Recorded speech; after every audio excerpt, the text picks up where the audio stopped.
Hello, everyone, and welcome to Instructional Accessible Design. My name is Scott McAfee. I'm the Access Coordinator at College of the Canyons. I am also an instructor for the Communication Studies Department, so I kind of have a foot in both major areas of instructional accessible design, that of a content creator in the faculty side of things, and that of a classified content creator. So if you're either or, this is the presentation for you. So let's start off on talking about what I'm going to cover today.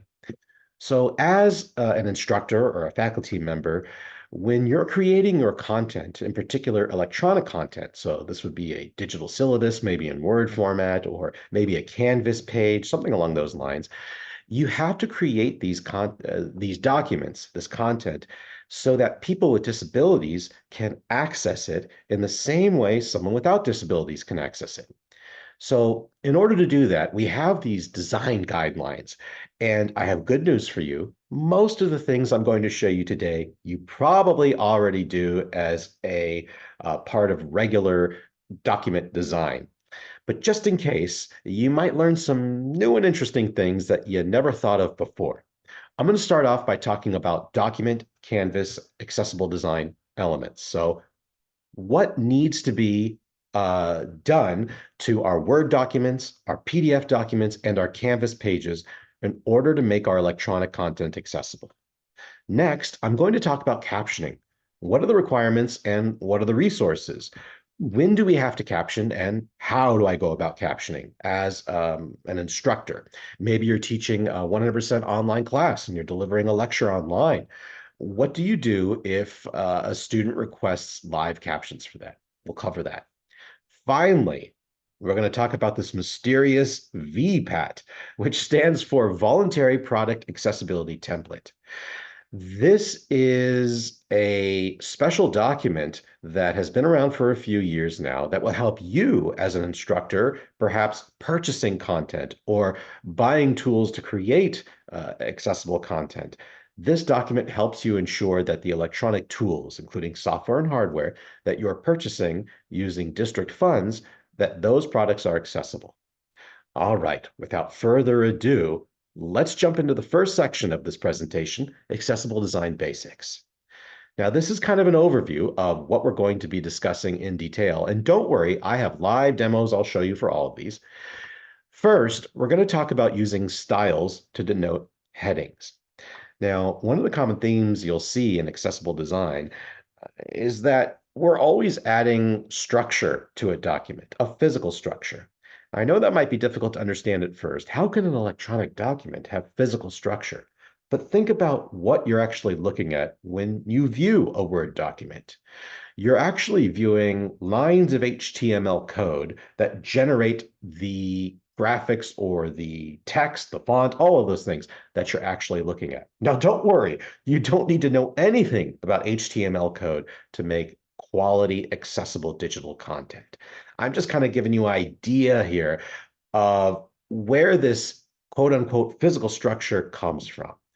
And that's basically what we're going to be doing. We're going to be taking what is usually a purely aesthetic or visual content delivery system, such as a document that you would normally read with your eyes, and we are adding a physical structure that will allow people with disabilities to access that visual content through other means.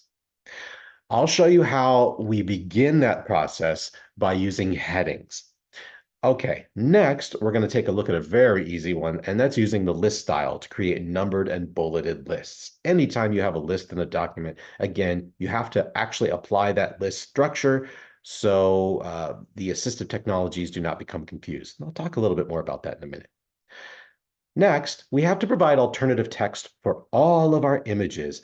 Anytime you have an image in your document, it either has to have a text-based description for it, or it needs to have the decoration tag applied to it. Again, this sounds very technical. It's not.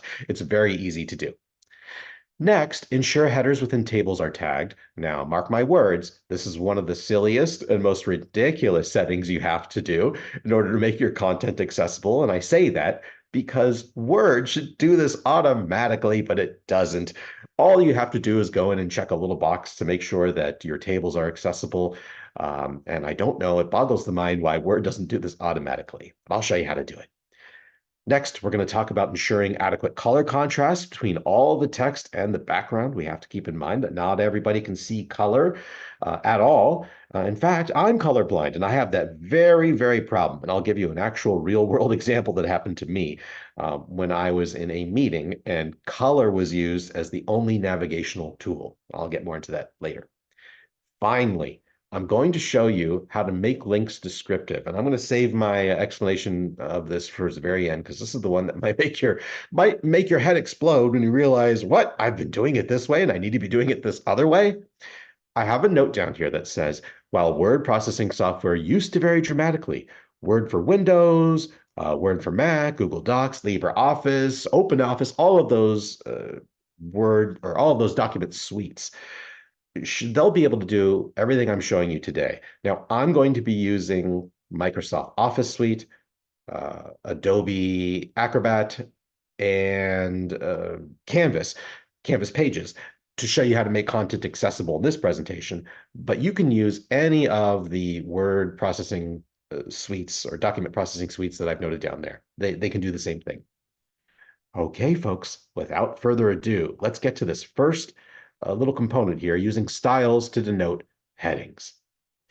Okay, I'm going to show you this image here and I'll give you a little description, and then I will actually show you in real time how to layer your document with headings. So there's only two things you need to remember when adding structure to your document with headings. The first rule, or the first thing you need to remember, is the title of your document is always set to heading 1. And we can see that up here in this image. We see the style ribbon or the heading ribbon, and we have normal text here on the left. That's what you would use just in a regular paragraph. And we skip over no spacing, and then we have heading 1, heading 2, heading 3, heading 4. Those are the headings we're going to be using. Now, I haven't even gotten to rule 2 yet, and I know what you're thinking already. You're thinking, wait a minute, what's that just to the right of heading 4? That says title. Why don't I use the title heading for the title of my document? And that would be a logical question. I don't blame you for that. When we are designing for accessibility, we are designing for accessible technologies.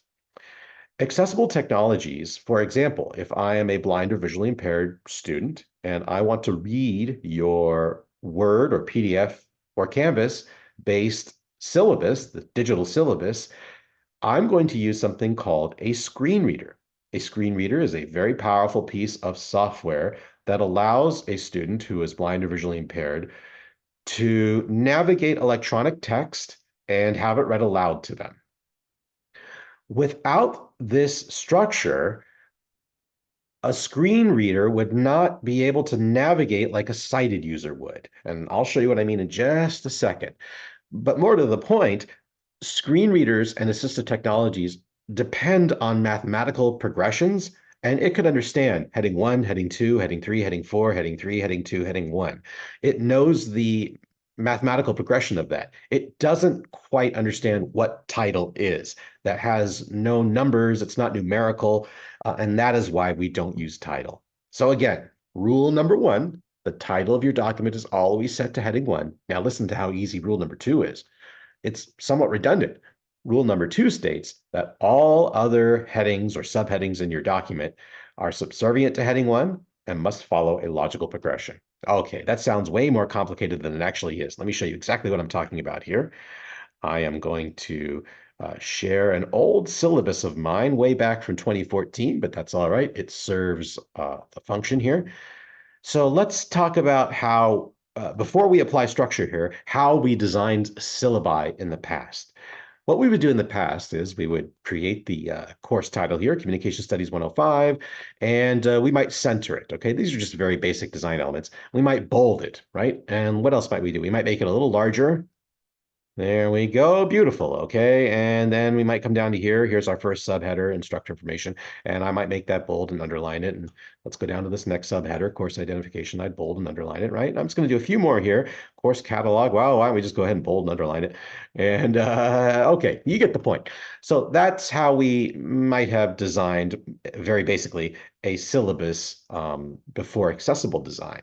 And you could still do it that way. And you can beautify it, add graphics, add color, whatever it is you like to do. That's your freedom to design. But we have to add that structure first. So let's see what that looks like. Well, I'm going to come to the title of my document here, which is Communication Studies 105. And let's think of rule number one. Rule number one states the title of your document must be set to heading one, and it's the only heading one in the entire document. So I'm going to come up over here and I'm going to click heading one. Now you'll notice it removed some of my formatting and it did some weird stuff to it. No problem. I'm going to go back and I'm going to center it. It's already bolded. I'm going to make it larger or smaller, whatever it is you like to do. And there we go. As long as I have that heading one in there, I can design this pretty much however I like. Now let's go down to our first subheading. Now remember, rule number one says there can only be one heading one, and rule number two says all other headings are subservient to heading one and just must follow a logical pattern. So I'm going to go ahead and make this heading two. Okay, and look, it removed my formatting, so I'm going to put it back, make it a little larger. And let's come down to this other one. Now, there's no rule saying I can't have multiple heading twos. There's just a rule saying I can't have multiple heading ones. So I believe these are kind of the same layer here, so or the same level. So I'm going to make this one a heading two as well. And I'm going to make it look like the other one, beautify it. There we go. And same with this one. I'm going to make this one heading two because it looks like it's the same layer. Now that I've made that, there we go, heading two. I'm going to underline that or whatever it is I like to do, make it larger, and so on and so forth. Now, here's course resources. I'll probably make that heading two as well. I might make this heading three if I really wanted to get fancy, but as long as you're following a logical pattern and there's only a single heading one in the document, you should be fine. And that's all it takes, folks, to layer your document with layered headings. Now, I'm going to talk a little bit again about why we do this and how this works. So as I noted, a student who is blind or visually impaired, well, actually, let me reverse that. A student who is fully sighted and can open up your document here and use their eyes to quickly find the sections, right? I'm using my eyes. Oh, here's a section. I'm using my eyes and I come down to these different sections and aha, I find what I want. If I'm blind or visually impaired, I obviously cannot do that. So I have to use my screen reader to read this aloud to me. Now, without those headings, I will have to listen from word one all the way until it gets my screen reader gets to the section I want. When we add layered headings in there, we make it so a student who's blind or visually impaired can navigate it just like a sighted user. They would use a special command and they would say, okay, let's skip to the next heading. And they would do that very quickly until they found the heading that they wanted, maybe assignments or this week's readings or whatever, just like a sighted user would. So that is why we do that. Okay, let's go back to my presentation. I guarantee you that is the most complex, and it's pretty easy in my opinion. That's the most complex thing you'll be hearing about in this presentation. Everything from here on out is interesting and easy.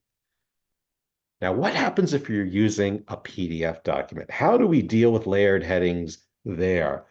Well, I'm going to talk about that, but before I do, I'm going to start my encouragement for you to move away from PDF files. I know for some colleges or fields like the sciences, biology, nursing, all those things, they are very PDF dependent fields. So I understand some of you might not have a choice and you're just stuck with PDFs. But for my English instructors, my fellow communication studies instructors, um, I want you to ask yourself, do I need this PDF format for my English text or even for my syllabus? When I speak to fellow instructors, usually they're more concerned about their syllabus and they want it to be protected, so they put it in PDF format.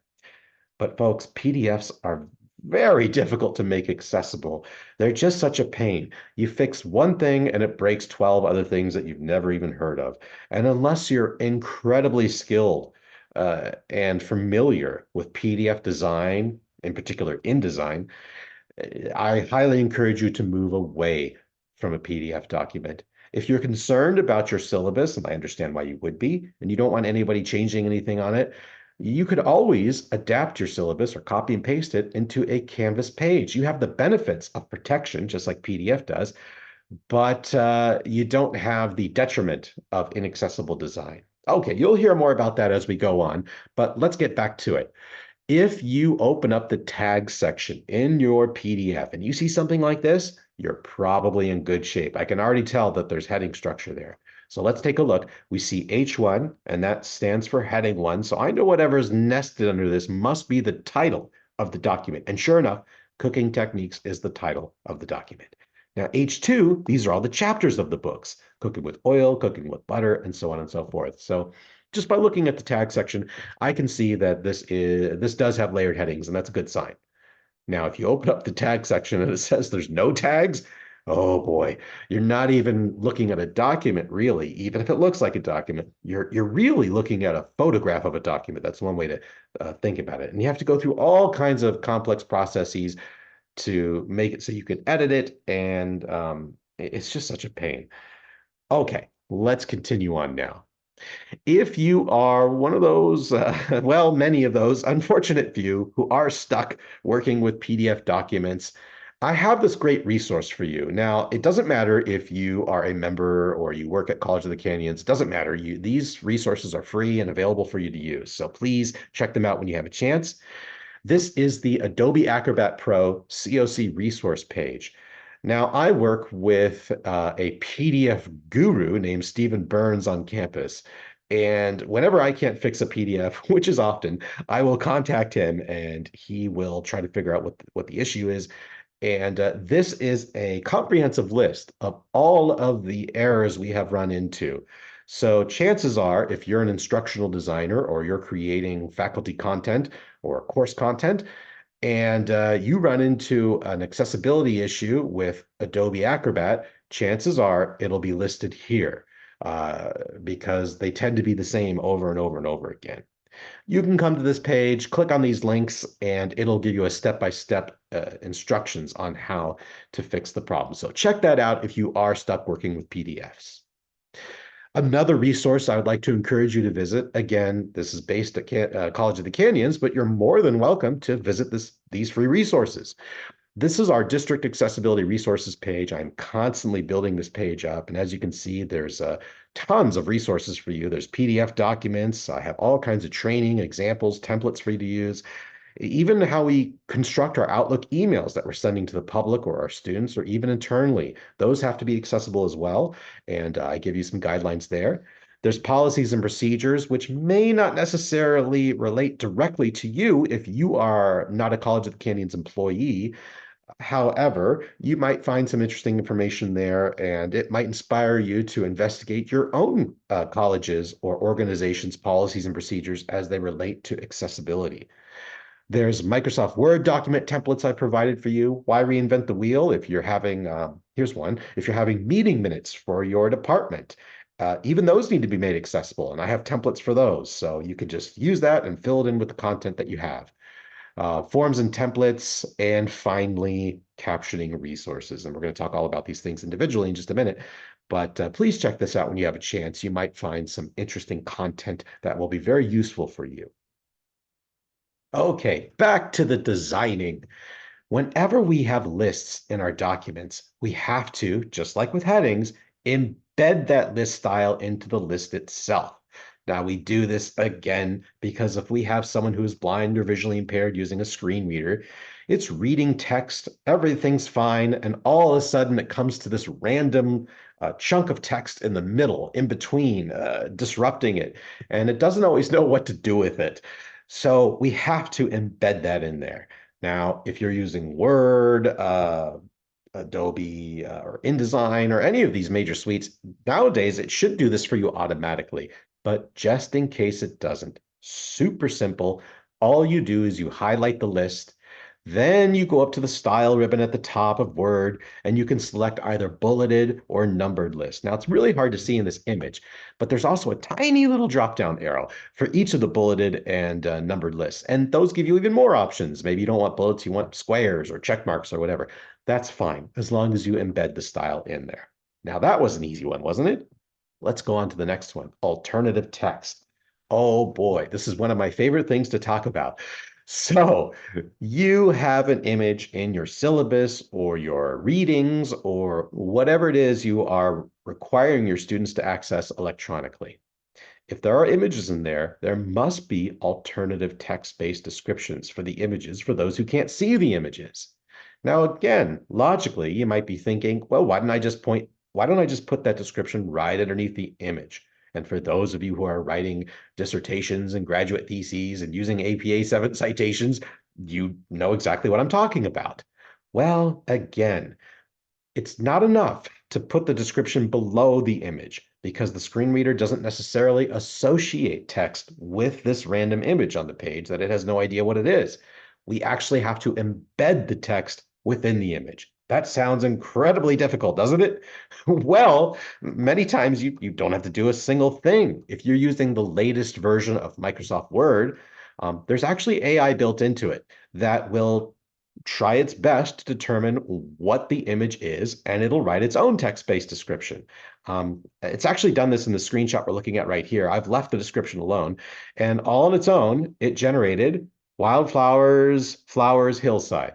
Okay, not the greatest, but that's pretty darn good, I will say.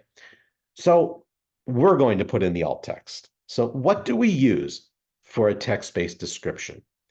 Well, it comes down to two things: content and context. Let's talk about content first. Content is basically what is in the image. What physically are we seeing in the image? In this case, the AI, although it didn't use proper grammar, it pretty much nailed it. Flowers on a hillside. All right. The context is where it gets a little trickier because only you can answer that.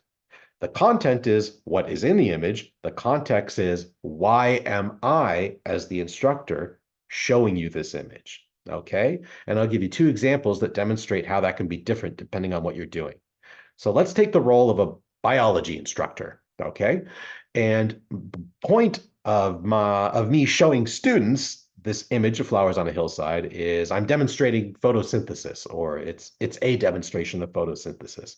Sorry, biology majors, I am not a bio major. Okay, so the content would be flowers on a hillside, and the context would be demonstrating photosynthesis. Boom, there's my alternative text description. I generally recommend 8 words or less. I mean, if you want to use more, and sometimes you have to, that's fine, but generally less is better. Now let's take a second example. I'm no longer a biology instructor. Now I'm a photography instructor. So the content is still the same, isn't it? Flowers on a hillside, but the context is totally different. Demonstrating how to take photography outdoors, right? So the content should always be the same. The context is dependent on you. All you have to do to add this wonderful alt text is right-click on an image, and the drop-down menu will show up, and you'll see Edit Alt Text if you're using the newest version of Windows. Windows, I mean Word. Hopefully you're using the newest version of Windows too. Okay, moving right along. What happens? What do I do if I have a very complex image like this pie chart we're looking at right now? I'll give you a few scenarios and a few possible solutions, but I'll start right off the bat by saying whatever image you have, whether complex or simple, there always needs to be, unless it's purely decoration, there always needs to be a text-based description for it. So let's tackle this pie chart. First scenario, and this is the best case scenario. You have a pie chart here, and we're looking at the discretionary spending funds in 2018. And you're teaching a finance class or an education class. And your only point here in showing the pie chart is how much we spend on defense compared to education. I'm not being political here, it's just an example. So that could be your alt text description. The content would be discretionary spending funds for whatever this is for, US government 2018, with defense at 80% and education at 5%. There you go. You have the content, the context, you're all good. Let's go to the second scenario, more difficult. You have this pie chart, and it's important as part of learning the learning objectives that your students be able to read all of the pie slices. It's all relevant. It's all pertinent to what you're teaching. What do I do now? Okay, best case scenario, best case solution for this. Somewhere in your textbook or your readings, there is a text-based description of this pie chart. If that's the case, that's what you could put for your alternate text. Again, the content is always the same. Discretionary spending fund, 2018, US government.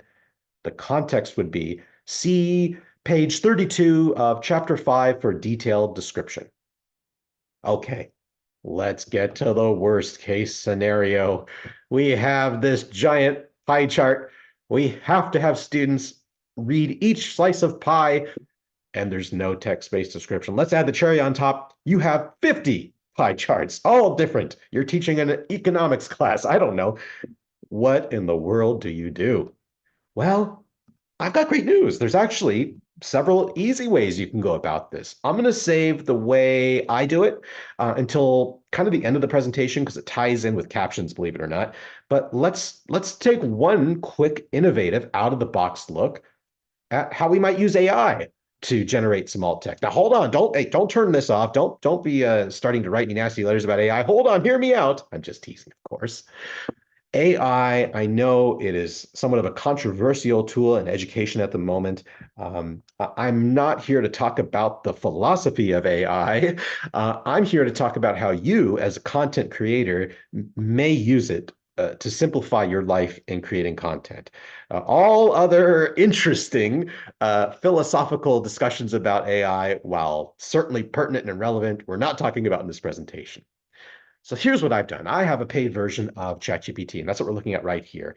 And what I did was I took that image and I uploaded it to uh, uh, GPT, and I asked it, you can see the prompt right here, analyze this image and provide detailed text-based explanation and description of the image.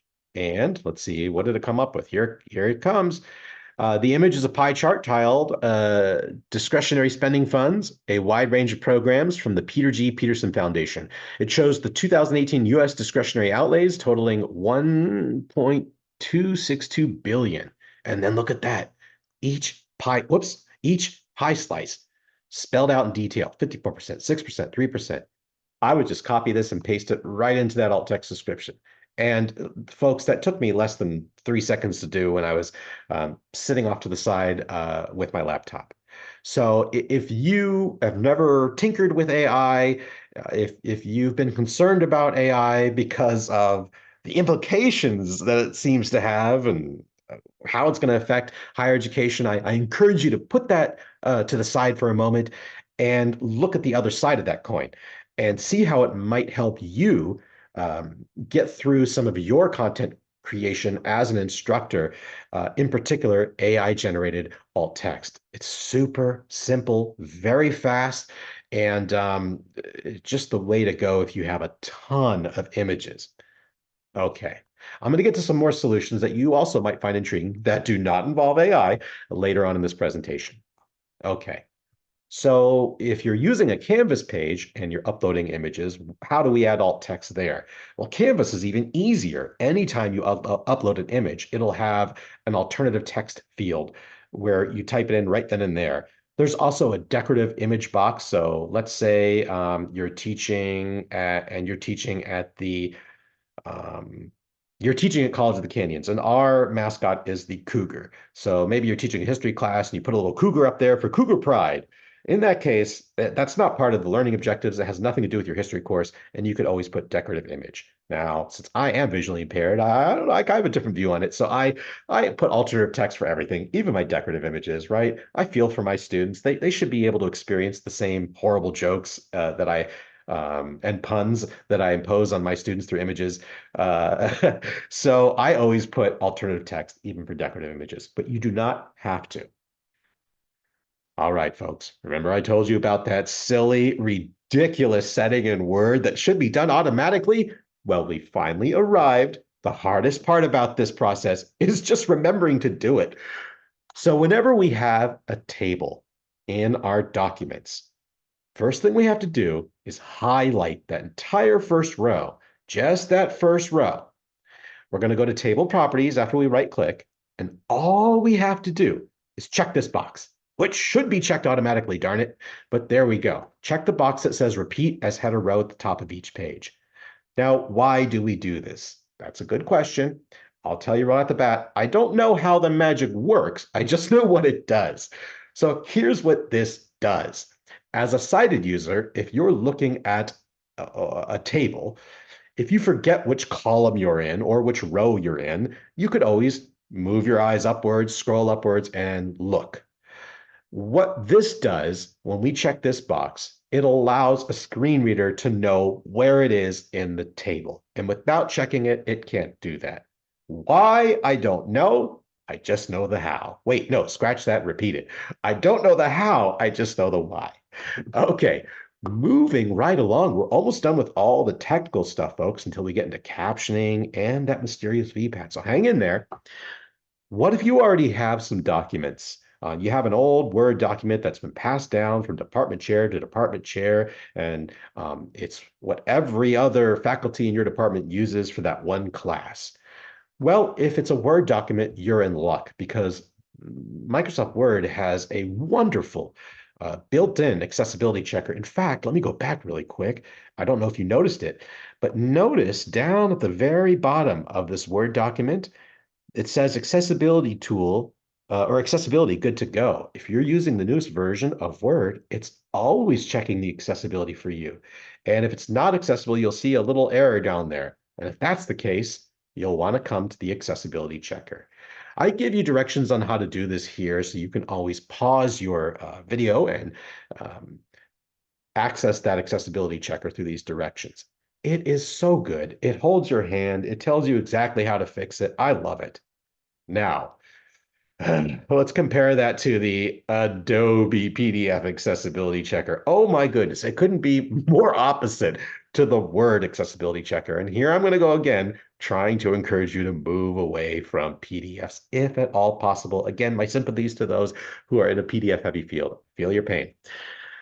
Okay, PDF, and this has to be the full paid version of Adobe Acrobat, whatever they're calling it nowadays.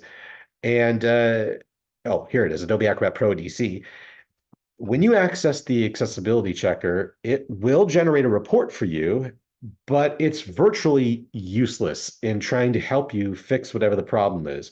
And when you start tinkering with these PDFs and tackling the inaccessible components, inevitably you'll break several other components and make it inaccessible in another way. And it just goes down this very deep rabbit hole where if you're just not an expert in InDesign and PDFs, I would recommend you convert your PDF back into a Word document, and it'll probably break it a little bit. Go through. Word is super easy to fix it, and maybe try converting that accessible Word back into a PDF. It's just way easier working in a Word environment than it is a PDF environment. So there you have it, the somewhat useless accessibility checker. The only thing it's good for is pointing out the errors, so you might look them up and have a better or an easier time understanding what they are. But in terms of helping you fix them, it's virtually useless. Okay, folks, this is the one I told you might blow your mind. Okay, this is incorrect non-descriptive links. Whenever we have links in our documents or in our electronic content, the links in and of themselves must describe where they go. So this slide that I have up here, these are bad examples. These are examples of what not to do. So the first line says, click here, and that's the active link, for a copy of policy number 34567. You can find a copy of your assignment, and here's the active link here, and a copy of my grading rubric, active link here. And the last link, and folks, this is the one I see most often out in the wild, visit the student resource page here, and then there's this long web address. So what's wrong with this? Well, again, let's go back to the screen reading technology. I'm a blind or visually impaired student, and I know you have all these fantastic links in your syllabus, right? And I'm using a special key command, a combination of keyboard commands to tell my screen reader, okay, ignore all the text, just find all of the links and read them aloud to me.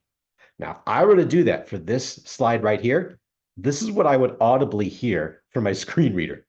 Remember, I'm telling it to find all of the web addresses or web links and read them aloud to me. This is what I would hear. Click here. here, http://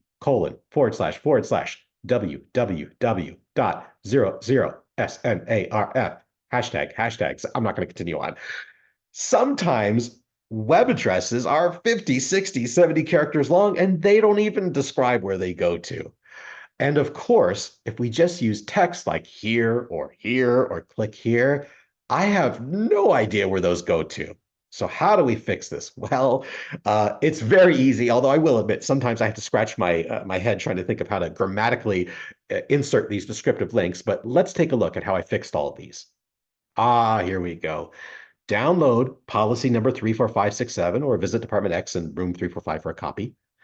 We go from here and here to please review the assignment number one template due this week and the assignment number one grading rubric and the one I see most in the wild. We cannot get away from our beloved naked web addresses. Visit the student resource page for more information.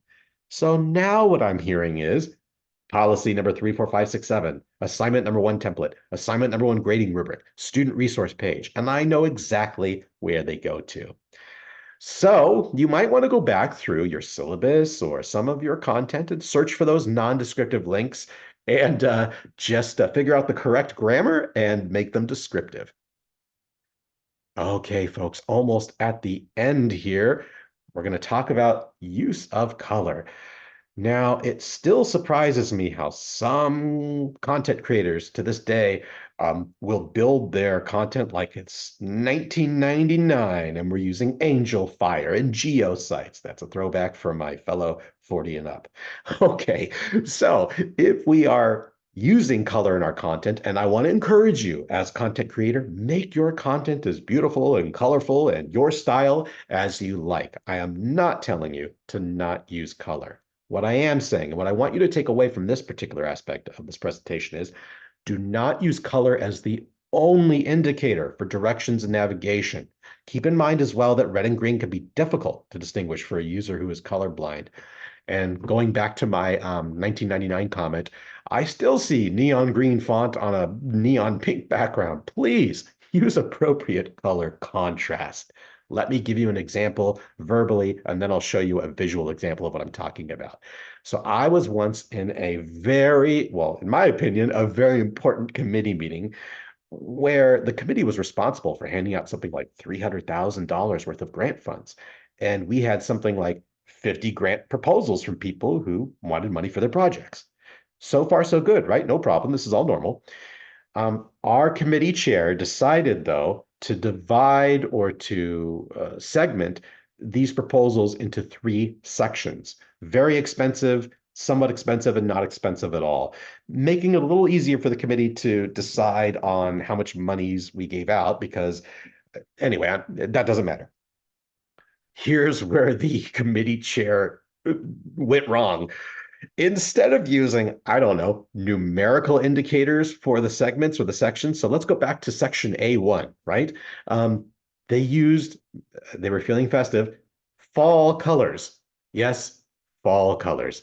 So the font was, fall green and winter brown. I don't know, all these colors that I couldn't see. So it became very frustrating for me as we would flip back and forth, comparing projects, going to different sections.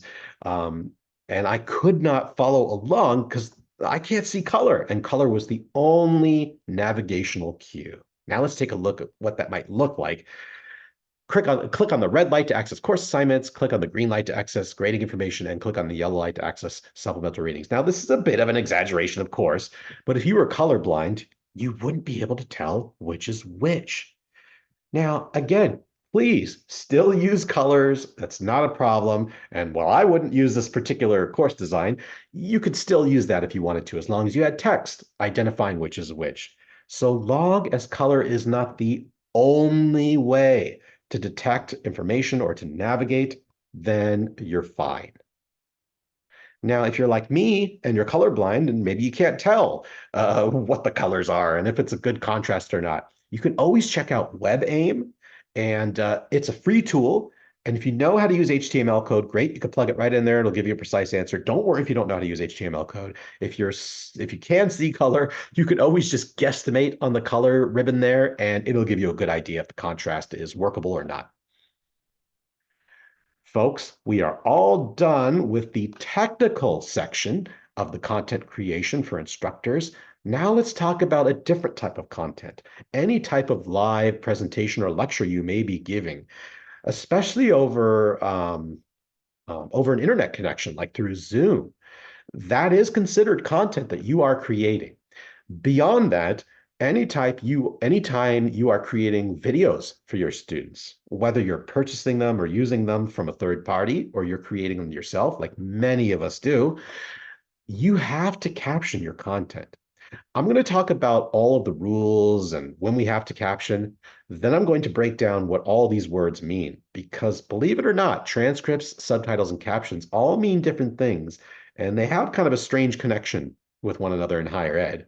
And last but not least, I will tell you the very simple solution to captioning your content, whether it be a live presentation and live captioning or closed captioning for a video. Okay, so first let's get the rules out of the way. All hybrid online and face-to-face or on-ground multimedia video content must be captioned. That's really the rule. Okay, if you have multimedia, that's audio and video combined together, so like video clips or movies. Even if you're in a face-to-face class, you must caption your content. Now, I don't get this too much nowadays, but in the past, people might ask me, well, what happens if I don't have a student with disabilities in my class? Do I really have to caption all this content? Well, remember, we don't know who has a disability or not in our class, and we certainly can't say, hey, raise your hand if you have a disability and need captions. No, no, no, don't be doing that. You'll get in trouble. And so that's pretty much why we have to caption all of our content. And for that matter, we have to design all of our content in an accessible manner. If we do that, we eliminate the need for that question from the get-go. So yes, we have to caption all of our content, even if it's face-to-face. This includes YouTube videos, publisher content, any required course content in the form of video or multimedia. Now, I put this in here because it's somewhat related. Audio files need transcriptions. I've separated audio files from multimedia files because audio files are just that. They are just the audio, no video component. A multimedia file is both video and audio. Let's tackle audio first because I don't see that too often nowadays, except for very specific fields. Let's say I'm teaching an acting class or a performance class in communication studies, and I want my students to hear how they spoke in early 40s Americana movies, right? And I want them to listen to Casablanca. But it's just an audio clip, okay? I don't have them watching a video. It's just a little audio clip.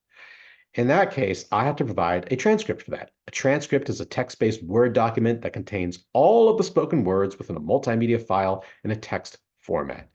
So I was mercilessly teased last time I tried my Rick impersonation, so I'm not going to do it this time. But let's take a look. Rick, it's funny about your voice, how it hasn't changed. I can still hear it. Richard Deere, I'll go with you any place. We'll get on a train together and never stop. And then we see Ilsa, don't Rick, I can understand how you feel, and so on and so forth. It's simply a text-based description for the audio file. Nothing really complicated there. Here, and if you're trying to figure out how to do that, what I use some tricks, like I'll upload the audio file into YouTube, and YouTube will automatically create a transcript for me. And I can go in there, it's like a word editing, it's that easy. It's like using a Word document. I can go in there and fix any of the errors it came up with, and then I'll just copy and paste that, or I'll download the document and make it available for my students. So I don't use audio files really at all, but that's how I would do it. Now let's take a look at the more popular media that we usually use, and those are multimedia files. What happens when I have a video? Well, before I can answer that, I have to talk about the differences between subtitles and captions. Okay, here we go. Subtitles are transcript files, but they have special time codes inserted within the text, which tells the computer or the Blu-ray player or the projector or whatever when to display the text on the screen. So here we see a very determined Jason Bourne. Someone started all this, and I'm going to find them. And we know or the computer knows, hey, I need to put that text at this moment of the multimedia because of that time code there. Now, here's the interesting thing. Subtitles are created exclusively by software and hardware. Humans are not involved at all in subtitle creation. I'm not counting post-production where I might go in there and correct something. The generation of subtitles is purely software and hardware created. Because of that, it's virtually free. In fact, you've probably used this resource and this tool yourself just today. Excuse me. If you've ever sent a text on your phone and you hit that little microphone button and you spoke into your phone and said, hey, I'm going to be a little late. I'm stopping by for gas. And it turned into text, and you sent it. That's auto subtitling technology. And it's the same here. Subtitles were originally created, by the way, for foreign films. So a person could watch a film in another language and still understand what's going on. Subtitles are not captions. So what's the difference and what are we using in higher ed? Captions are a little different. Captions display text-based characters for every sound within a multimedia presentation, including coughing, music, background noise, etc. And I can already tell just by looking at this that these are captions and not subtitles. I'm going to switch back and forth so you can look at it with me. But notice that the font is all capitalized, whereas if we're looking at subtitles, they're not. Notice as well, there's a black background and there's much more information, such as screaming or deep voice English accent. And if we look at the subtitles, there's nothing like that. This is because captions are a highly regulated and certificated, meaning you have to spend 2 years at least learning stenography and getting certifications in order to be a captioner, um, which also leads me to the next point. This is all human generated. Only humans create captions, which means if it's a human who had to go through years of certification programs, it's an expensive process. What do we use in higher ed then? Well, here's the interesting thing. Um, in higher ed, we actually use subtitles, and it meets our legal obligation to mm, synchronize any text-based alternatives for the audio. So our legal obligations are met, and all you will see in higher ed, well, 99% of the time, sometimes we buy captioned content from third parties, but anything, most multimedia in higher ed are subtitled. Now, here's the weird thing. I'm going to go off my little rant here. Brace yourselves. In higher ed, sometimes we use words in a incorrectly, of all places. Isn't that interesting? And I'm going to give you two examples. The first example is pedagogy. Who here has heard a college professor or expert or educator discuss their pedagogy of teaching their fundamentals of public speaking class or their history of California class at their local community college? Folks, don't take my word for it. Look it up. Pedagogy is Latin for the teaching of children or the teaching philosophy of children. Andragogy is the teaching philosophy of adults. But you'll never hear anybody talk about their andragogical approach to teaching their fundamentals of public speaking class. Trust me, folks, don't share this at your next retreat. You will not make any friends. I speak from experience. Okay, the next example, subtitles and captions. In higher education, we group everything, any text that's synchronized with the audio as captions, even though most of the time you're looking at subtitles. So moving forward, I'm going to refer to all of your captioning solutions, even though now you and I know we're really talking about subtitles. Isn't that interesting? Okay, now that you know, how do you go about captioning your content? There's so many ways to do this now. I already alluded to one. You can always upload, if it's your content, especially if you've created it, you can always upload it into YouTube and let it sit there for a couple of minutes and maybe up to an hour, depending on how long it is. And it'll generate its own transcript, its own caption file, if you will. And that's usually what I do, to be honest. However, I know some folks don't want their content on YouTube, and that's fine. If that's the case, the state provides this alternative for you. It's called Confer Zoom. Oh, I'm sorry, not Confer Zoom, 3C Media. That's what I'm talking about. 3C Media is part of the California Community College Consortium. Um, Same with Confer Zoom, which you're actually looking at right now, and Tech Connect.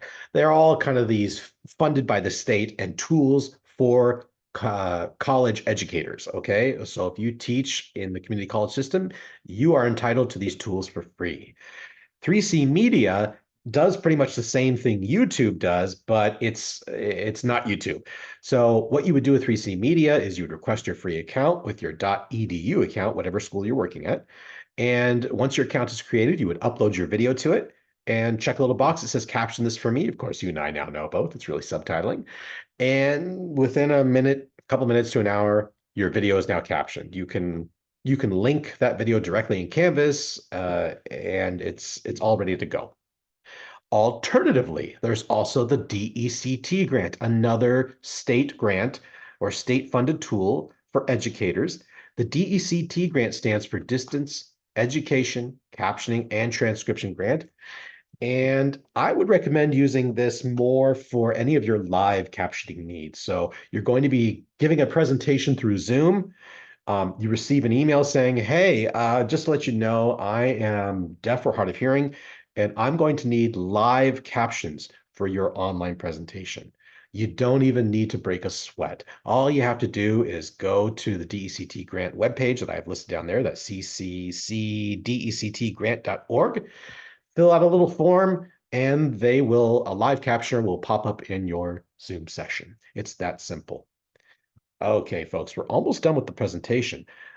I want to remind you that I was saving one of my solutions for complex images until I completed my captioning section. I've just done that. And now that you've learned about how captions work, now I can talk about this solution. So my solution for really any PowerPoint presentations I come up with, unless they're like one slide or super simple. Let's say I have a PowerPoint presentation and it has 30 slides, and each slide has two of those pie charts we were looking at earlier, and each pie chart is unique. Oh, you're talking about what? 60 unique pie charts, and each pie chart has 15, 20 slices with unique percentages. That's a lot of typing for you to be doing, right?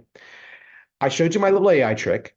Let's talk about a trick that, by the way, all of these tricks or techniques, I should really call them techniques, right? All these techniques I'm showing you, they're all tools. One tool is not necessarily appropriate for the project, right? The AI tool is great, but so is this tool I'm about to show you, and it might work better for your particular needs. So I've teased you enough.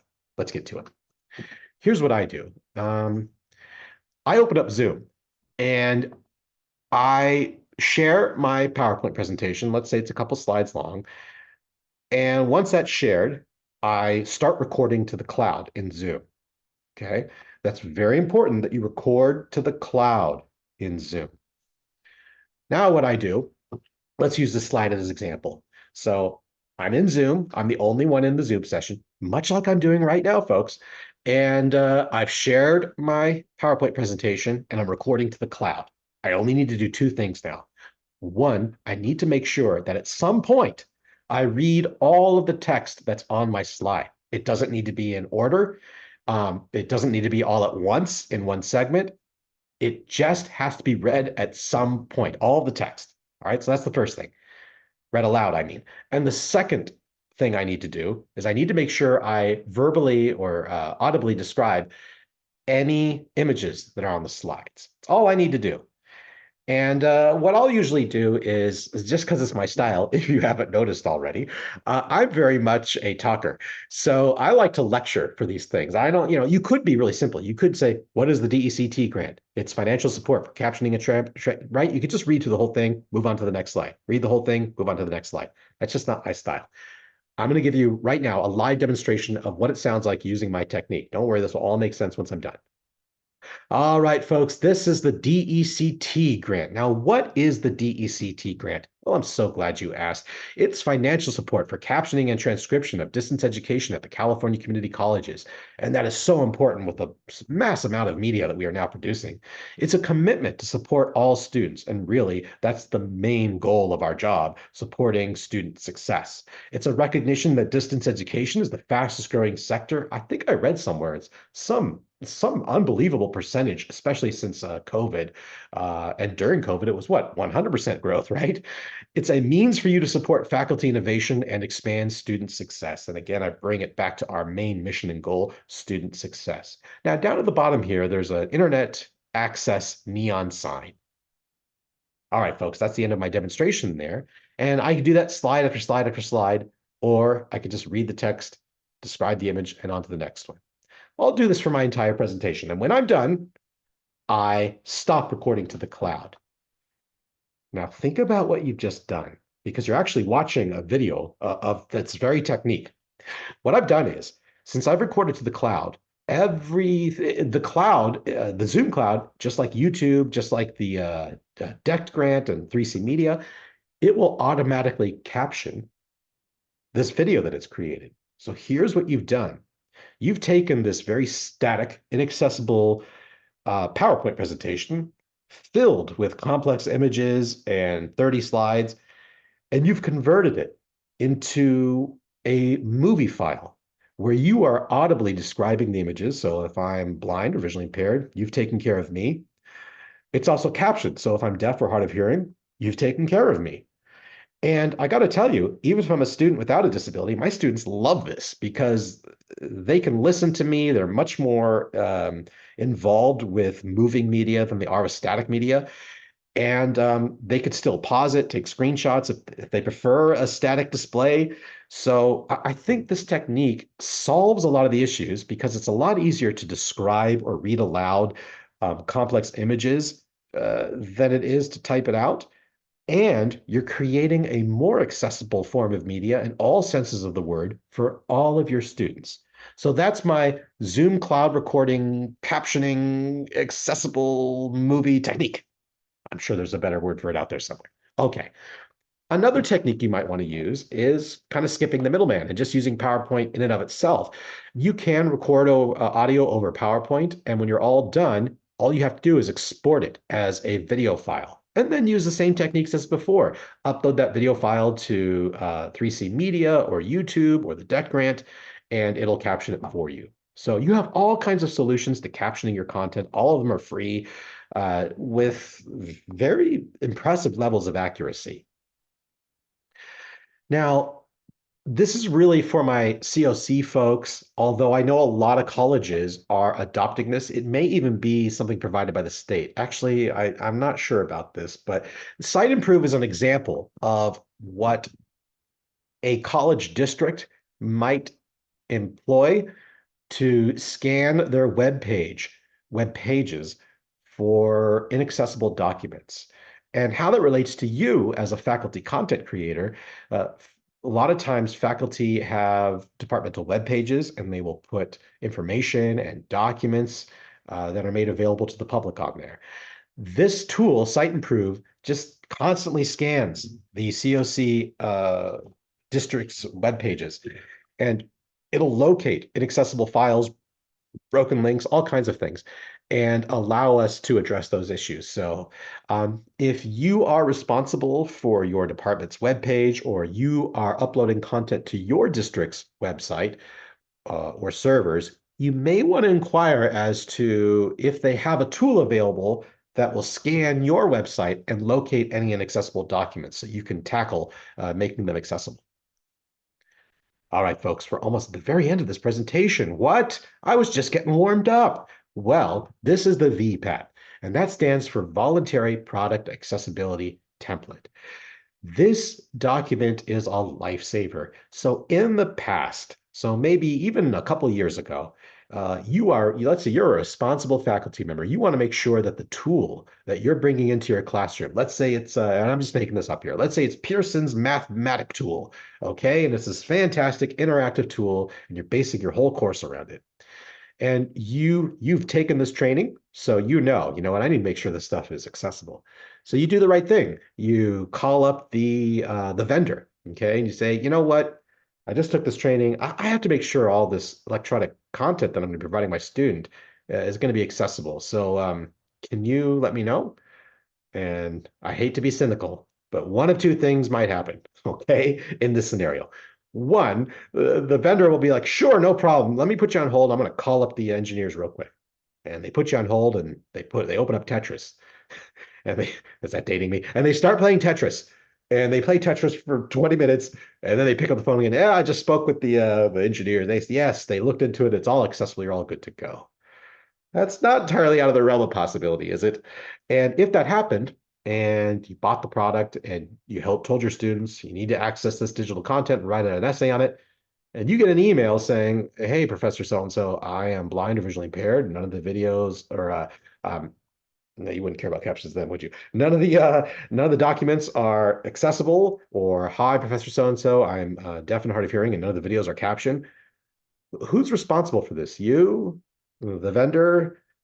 From the student's perspective, they don't care. They're falling behind every day that this is not addressed. So that's a terrible situation to be in, especially since you did what you were supposed to do. All right, second scenario, you've called up the vendor, they put you on hold, and this time, you know what? We're getting rid of my um, suspiciousness. And they call the engineers, and the engineers, they actually look through it and they run their test. They go, you know what? Yeah, we ran our accessibility test. Everything is good to go. And they get back to you, and you're very happy about that. But the very next day, the engineers, not because of you, just part of the regular process, they update all of the content. And now that updated content is no longer accessible. Again, whose fault is it? Is it the company's fault? Is it your fault? Does it matter to the student? This document solves all those problems, and it takes the burden out of your hand. All you want to be concerning yourself with creating wonderful content and wonderful courses, not evaluating things for accessibility. That's what this document does. Any vendor who has done business in California in the past 3 to 5 years should be familiar with this VPAT. And if they're not, you can always go back to that district accessibility webpage I told you about. And I have all kinds of information about what a VPAT is and how it's used. The long and short of it, well, let's stick with the short of it. The short of it is the VPAT is a highly technical document that you would send to a vendor if you were interested in using their electronic products. That document would be filled out and sent to whichever, usually it's purchasing. This is more about risk management for purchasing, right? At College of the Canyons, this document is sent to the purchasing committee, which I'm a part of, and I then interpret it for the purchasing committee. That's my role there. So I'm the one who has to read through all this technical mumbo jumbo, and I go through it and I make that determination. And sometimes there can be inaccessible elements to the product, but it doesn't make it inaccessible, if that makes sense. So an evaluation is a good thing. This document is a good thing. It saves you from having to be a detective, and it takes the burden off of you entirely. So just keep that in mind. If you are going to bring accessible content into the course that you did not design and that you are purchasing, it must go through the VPAT process.